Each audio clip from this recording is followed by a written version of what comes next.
দর্শক দেখছেন যে ইতিমধ্যে কিন্তু ফ্লাইওভার উপর দিয়ে কিন্তু বিএনপি নেতাকর্মীরা তার সমাবেশ স্থলে যাচ্ছেন এবং সকাল থেকে কিন্তু প্রচন্ড শীতের মধ্যে কিন্তু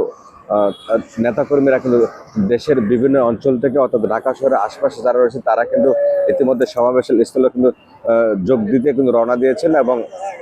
আপনাদের একটু জানিয়ে রাখতে চাই যে এই সমাবেশ ঘিরে কিন্তু বাস চলাচল কিন্তু বন্ধ করে দিয়েছে এবং সেক্ষেত্রে কিন্তু যারা বাস বন্ধ থাকে কিন্তু পায়ে হেঁটে কিন্তু কর্মীরা কিন্তু যাচ্ছেন সেই ঐতিহাসিক তারেক জিয়ার সমাবেশে এবং সেই সমাবেশ ঘিরে কিন্তু ব্যাপক উদ্দীপনা আমরা দেখতে পেয়েছি এবং তারা বলছেন যে আজকে শুধু তারেক জিয়া নয় এবং পুরো বাংলাদেশ হাসবে। আজকে আজ তাদের 17 বছর প্রত্যাবর্তন স্বদেশ প্রত্যাবর্তন দিবস ঘিরে কিন্তু উদ্দীপনা উচ্ছ্বাস এবং গতকালকে আমরা দেখেছি যে ছাত্র দলের পক্ষ থেকে বিশাল র্যালি এবং আনন্দ মিছিলও কিন্তু করতে দেখা গিয়েছে এবং আপনাদের দেখানোর চেষ্টা করছি। আমি এই মুহূর্তে কিন্তু ফ্লাইওভার উপরে রয়েছে এবং সেখান থেকে আপনাদের দেখানোর চেষ্টা করছি যে এখানে কিন্তু পায়ে হেঁটেই কিন্তু মানুষ কিন্তু গন্তব্যস্থলে যাচ্ছেন এবং ফ্লাইওভার নিচের অংশটা যদি আমি আপনার দেখাতে চাই যে এতে দেখছেন যে হাজার হাজার মানুষ কিন্তু সমাবেশ স্থলে কিন্তু যেতে রওনা দিয়েছেন। দর্শক যেমনটা দেখছিলেন যে হাজার হাজার লক্ষ লক্ষ মানুষ কিন্তু সমাবেশে যোগ দিতে কিন্তু রওনা দিয়েছেন এবং এতে করে কিন্তু রাজধানীতে যে পরিবহন রয়েছে সেই পরিবহনগুলো কিন্তু একেবারেই কিন্তু বন্ধ রয়েছে এবং সেক্ষেত্রে এই সড়কের যে পথচারী যারা রয়েছে যারা এই সড়কে কিন্তু নিয়মিত চলাচল করে তাদের জন্য কিন্তু একটু বিঘ্নিত ঘটনা ঘটছে এবং তারা কিন্তু দেখছেন যে পায়ে হেঁটেই কিন্তু তাদের গন্তব্যস্থলে রওনা দিচ্ছেন। আমি একটু আগে একজনের সাথে কথা বলছিলাম, তারা বলছিল যে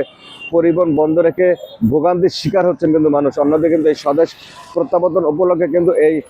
ভোগান্তি কিন্তু হাসি মুখে মেনে নিয়েছেন এবং এমনটাই কিন্তু দেখেছি। আপনারা দেখছেন যে ইতিমধ্যেই যে কিন্তু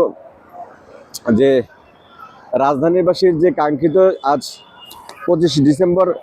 তারেক রহমানের প্রত্যাবর্তন উপলক্ষে কিন্তু দেখছেন রাজধানীতে ইতিমধ্যে কিন্তু আসতে শুরু করেছে এবং আমরা দেখছি যে 3-4 দিন থেকে কিন্তু সমাবেশের যে কার্যক্রম সেটি আমরা চলমান দেখেছি এবং সেই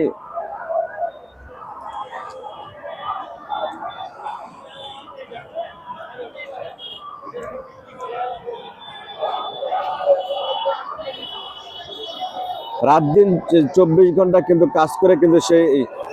তারেক রহমানের যে সংবর্ধনা মঞ্চ রয়েছে সেই সংবর্ধনা মঞ্চ কিন্তু কাজ শেষ করেছে এবং একটু পরেই তারেক রহমান বাংলাদেশে